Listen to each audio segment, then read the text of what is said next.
po, ayan, tapos na. Dikit-dikit ko na sila lahat. Ito na po yung finished product natin.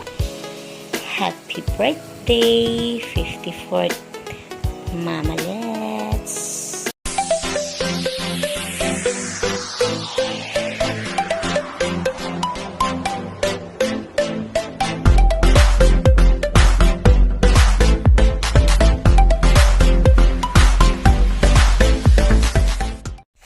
Guys, good evening. Ito na po yung gawin natin na tarpaulin para sa birthday ng mama ko. Ano lang po to, inedit ko lang, tsaka ano din, made in band paper. Band paper lang po. Gawing malaking banner. Our content for today, car truck surprising to my mother's birthday for tomorrow. Then we start for the banner. Start for the banner, and also after that for the balloon. Para bukas ilagay na lang natin sa sasakyan, i-finalize natin yung mga nagawa natin this night. Okay, samahan niyo ako kasi solo flight lang to. Kaya, arat na!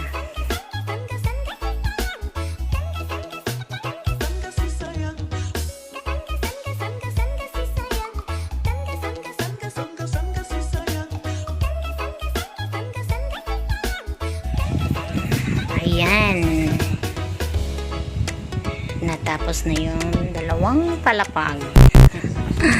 Dalawang linya. At meron pa dito sa pinakalas. Ito na lang yung kulang para makagawa na tayo nito. Para makompleto na yung ano niya.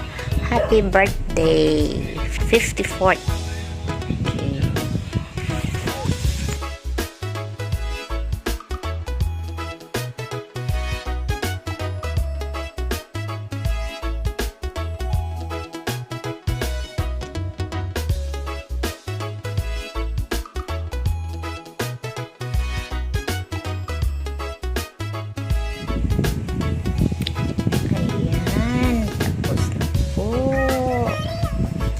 Nadikit na sila lahat.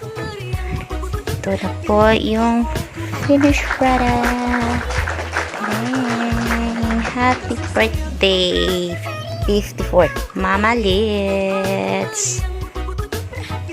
Okay, manipis pa yung background ng band paper, so lagyan natin ng ibang band paper, dikitan natin dito.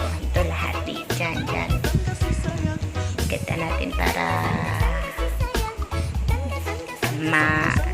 hindi masyadong manipis yung, para di madali mapunit.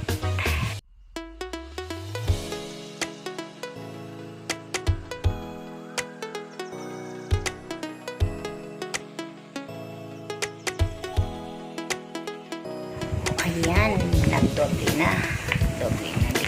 Dikit na po sila. Nagagamit din yung mga scratch paper. Ayan.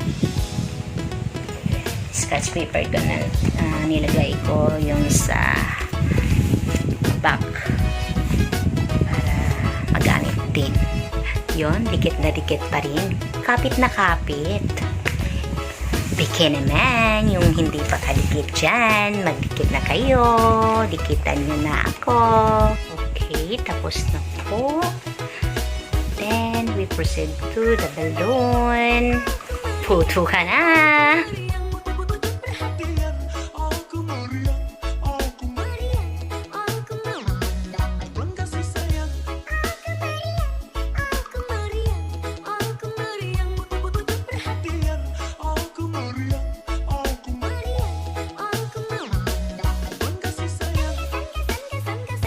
check. 1:37. Ito na po.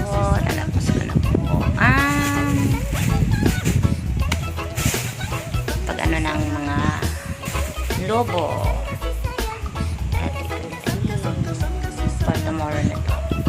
Pang ano na yan. Diva. In fairness, ang Ivag. Hello, Ivag. Antrok yarn. Tapos din. Okay, see you tomorrow. Tomorrow. Woo!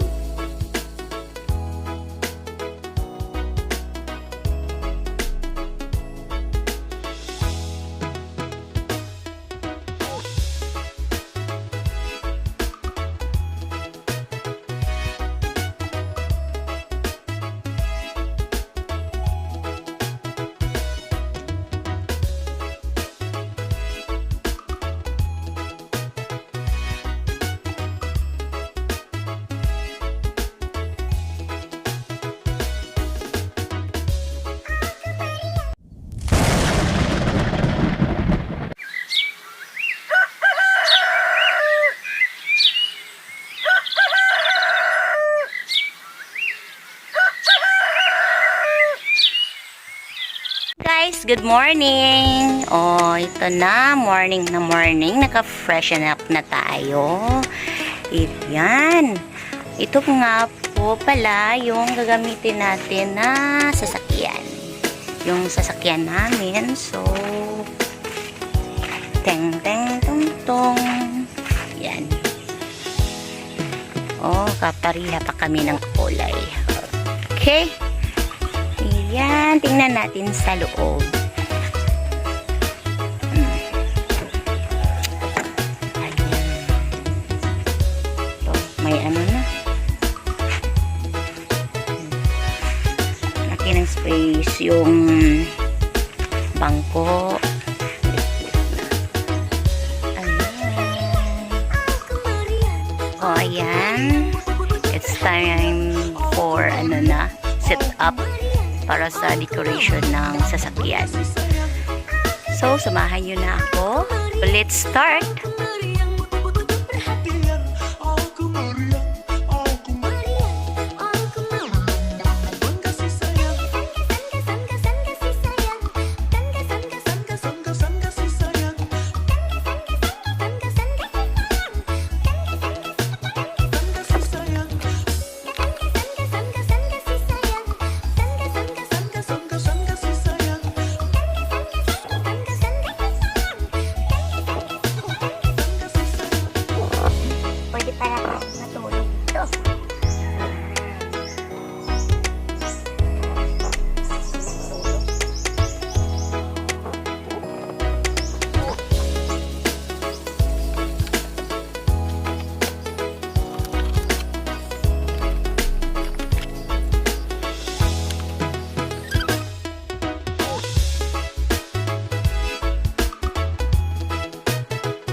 walang idea talaga si mama na may surprise sa kami ng kapatid ko. Ito yun. At may ano din, Sabi kasi niya na wag na daw maggasto,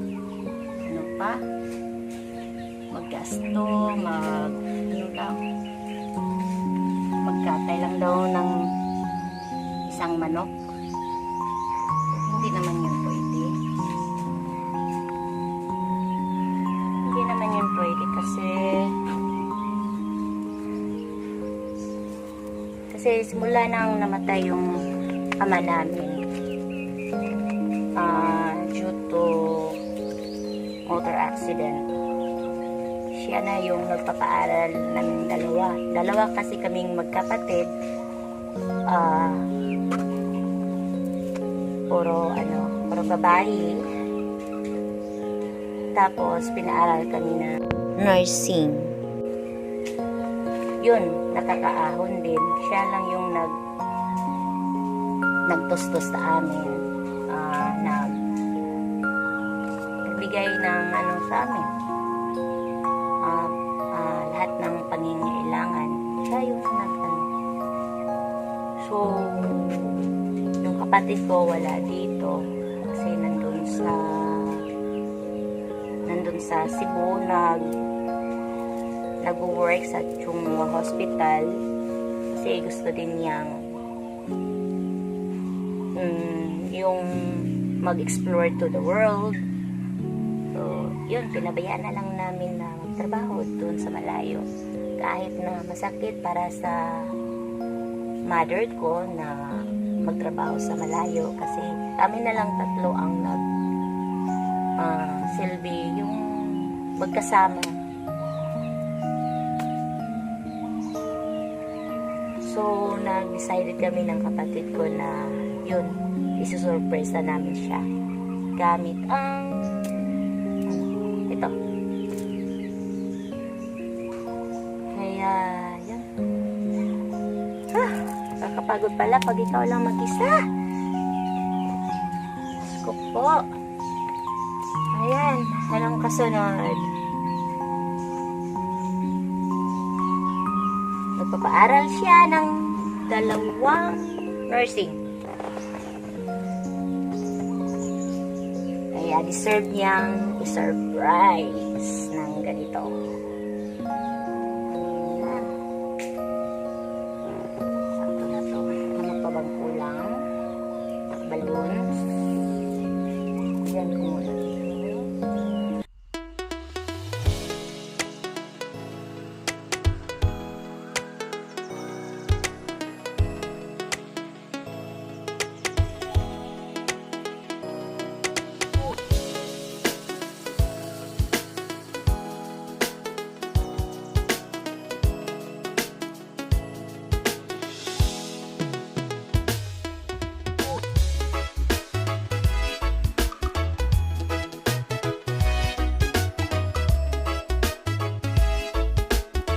Guys, I'm back again. Ito na po. Tapos na po yung munting decoration lamang. Ito, tadaan! Ito na po siya. Ayan. Ano lang po yan. Ayan, tapos na. May isa pa tayong isang regalo na ibibigay natin ni Mama. At ito. Watch again. Ayan.